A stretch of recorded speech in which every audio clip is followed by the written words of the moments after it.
오늘 말씀은 말라기 3장입니다. 언약의 사자가 임하시리라 라는 주제로 말씀을 전하겠습니다. 하나님은 이스라엘 백성들이 말로 하나님을 괴롭히면서도 자신들의 잘못을 깨닫지 못한다고 한탄하셨습니다. 2장 17절 마지막엔 이런 문장이 나옵니다. 또 말하기를 정의의 하나님이 어디 계시냐 함이니라.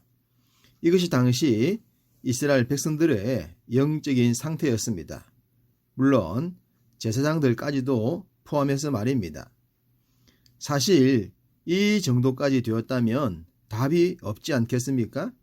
그래서 하나님께서 말라기 선지자 이후 약 400년 동안 침묵하십니다.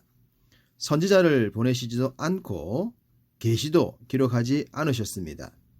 우리가 자주 들었던 구약과 신약의 중간기에 해당하는 시간은 하나님의 침묵이었습니다.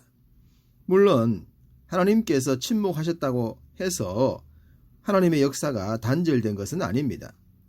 하나님은 오실 메시아를 준비하기 위해서 그 시간 동안 새로운 역사를 주관하셨죠. 어쨌든 심각하게 영적인 어둠에 빠진 자들을 새롭게 하시기 위한 하나님의 계획은 초림의 메시아였습니다. 1절 보라 내가 내 사자를 보내리니 그가 내 앞에서 길을 준비할 것이라고 하셨습니다. 그러시면서 너희가 사모하는 바 언약의 사자가 임하실 것이라고 하십니다. 이 말씀 속엔 400년 후에 이루어질 일이 담겨져 있습니다. 소위 400년 침묵을 깨고 등장하는 세례 요한과 그 뒤에 오시는 초림의 메시아이십니다. 세례 요한은 주님이 오실 길을 예비하는 사람이었습니다. 요한이 온다면 당연히 메시아도 오신다는 것이죠. 이제는 더 이상 동일한 성정을 가진 선지자가 아니라 하나님께서 직접 오셔야만 했던 것입니다. 인간의 모든 죄를 뿌리부터 없애실 구세주가 필요했기 때문입니다. 선지자는 초림의 메시아가 임하실 날들에 대해 말씀합니다. 2절 그가 임하시는 날을 누가 능히 당하며 그가 나타나는 때에 누가 능히 쓰리요 라고 했습니다. 3절 그가 은을 연단하여 깨끗하게 하는 자 같이 앉아서 레위 자손을 깨끗하게 하되 라고 하셨으며 5절 내가 심판하러 너희에게 임하실 것이라고도 하셨습니다.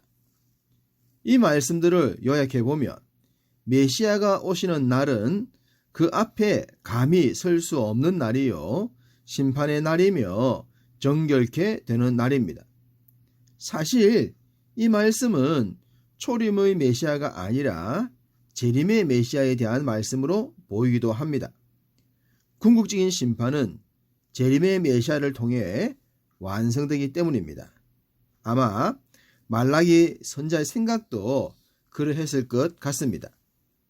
이스라엘 백성들은 지금까지 자신들만 특별한 민족이라는 우월감에 빠져 있었습니다. 그랬기 때문에 자신들이 어떤 잘못을 행하더라도 망하지 않을 것이며 어쨌든 자신들을 하나님은 포기하지 못하실 것이라고 착각했습니다. 그러한 착각에 의해 오만함과 교만함 속에 빠졌고 죄악의 소굴에 있으면서도 깨닫지 못했던 것입니다. 그런 그들을 변화시키고 하나님의 본 뜻을 알게 하시기 위해서 자신이 직접 제사장과 선지자로 오시겠다고 하신 것입니다. 주님의 오심으로 인해 유대인뿐 아니라 모든 민족이 하나님의 자녀가 된다는 것을 확실하게 알게 될 것입니다. 유대인이라고 하더라도 말씀에 어긋나면 언제라도 심판을 받게 될 것이고 모든 인생들은 그리스도를 통해 정결하게 될 것임을 이 말씀을 통해 전하신 것입니다. 이렇게 모든 민족을 구원하시려는 계획을 말씀하시면서도 선택받은 이스라엘 백성들은 여전히 귀하게 쓰임을 받게 될 것이라고 하십니다. 6절 나 여호와는 변하지 아니하나니 그러므로 야곱의 자손들아 너희가 소멸되지 아니하느니라. 심판과 책망을 피할 수는 없겠지만 그들은 여전히 하나님을 위한 귀한 도구였습니다. 하나님께서 새롭게 하셔서 새롭게 사용하시겠다고 하셨기 때문입니다. 하나님의 사역자들의 특징이기도 하죠. 여전히 희망이 남아 있었던 이스라엘을 향해 하나님은 7절 그런즉 내게로 돌아오라 그리하면 나도 너희에게로 돌아가리라고 하셨습니다. 그러자 이스라엘은 우리가 어떻게 하여야 돌아가리까? 라고 물었습니다. 희망의 대화가 이어지는 것 같습니다. 하나님은 이스라엘 백성들의 질문에 이렇게 답하십니다. 8절 사람이 어찌 하나님의 것을 도둑질하겠느냐? 라고 하신 후에 너희는 나의 것을 도둑질하고도 말하기를 우리가 어떻게 주의 것을 도둑질하였나이까 하는도다.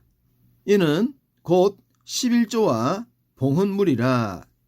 이스라엘 백성들은 11조도 드리지 않았고 봉헌물도 드리지 않았습니다. 완전히 드리지 않은 것인지 속여서 드린 것인지 어쨌든 하나님은 그들이 하나님의 것을 도둑질했다고 하십니다. 물론 이스라엘 백성들은 우리가 어떻게 도둑질했습니까? 라고 반문했지만요. 여기서 또 다시 볼 수 있는 것은 내 인생도 나의 재물도 누가 참 주인인가 하는 정체성입니다. 내가 주인이면 하나님께 드릴 이유가 없어집니다. 그러나 하나님이 주인이심이 믿어지면 당연히 드리게 됩니다. 주인이니까요. 당시 이스라엘 백성들은 자신들이 자신들의 주인으로 살았습니다. 그랬기 때문에 하나님의 것을 도둑질하면서도 어떻게 도둑질을 했습니까? 라고 반문할 수 있었던 것이죠. 하나님은 이 부분도 고치시기를 원하셨습니다. 11조와 봉헌물, 곧 하나님께 드려야 할 예물을 드리지 못한 것에 대한 다양한 이유가 있을 것입니다. 어렵기 때문에 못 드릴 수도 있고 말씀에 대한 확신이 부족해서 곧 믿음이 부족해서 못 드릴 수도 있습니다. 그래서 하나님은 우리가 잘 아는 내용을 말씀하십니다. 10절 만군의 여호와가 이르노라 너희의 온전한 11조를 창고에 두려 나의 집에 양식이 있게 하고 그것으로 나를 시험하여 내가 하늘 문을 열고 너희에게 복을 쌓을 곳이 없도록 붙지 아니하나 보라. 하나님은 시험하여 보라고 하실 정도로 온전한 11조에 대해 말씀하셨습니다. 사실 이 부분은 체험이 필요합니다. 자신이 직접 경험을 해봐야 합니다. 우리 주변에 하나님의 살아계심을 간증하는 많은 사람들의 이야기의 결론은 체험입니다. 여러분 모두 헌금에 대해서도 하나님의 살아계심을 체험하시기를 축복합니다. 하나님을 체험하지 못한 이스라엘 백성들은 세상을 보면서 이런 생각을 했습니다. 14절과 15절 하나님을 섬기는 것이 헛되니 만군의 여호와 앞에서 그 명령을 지키며 슬프게 행하는 것이 무엇이 유익하냐. 그리고 교만한 자가 복되며 악을 행하는 자가 번성하며 하나님을 시험하는 자가 화를 면한다 라고 말입니다. 믿음이 없으면 이런 생각을 할 수밖에 없습니다. 그렇기 때문에 우리는 살아계신 하나님을 체험해야 하는 것입니다. 이렇게 믿음 없는 이스라엘 백성들을 보시면서 하나님께서 한 가지를 더 말씀하셨습니다. 16절 여호와를 경외하는 자와 그 이름을 존중히 여기는 자를 위하여 여호와 앞에 있는 기념책에 기록하셨느니라. 믿습니까? 믿음을 지킨 사람들은 한결같이 생명책에 기록되었습니다. 히브리서 11장 믿음의 장이 그것을 증명하기도 합니다. 영원한 생명책에 기록되었다는 확신, 그것이 우리를 세상 속에서 세상과 다른 삶을 살게 합니다. 물론 하나님의 모든 명령에 자원하여 순종하면서 말입니다. 이 말씀을 듣는 여러분 모두 천국의 생명책에 기록된 줄로 믿습니다. 그렇다면 이 귀한 축복을 우리만 누릴 것이 아니라 우리와 함께하는 모든 자들도 누리게 해야 하지 않겠습니까? 오늘도 여러분의 삶의 모든 현장에서 생명책에 기록된 자답게 사셔서 하나님의 공의와 정의를 구현해 가시기를 주님의 이름으로 축복합니다.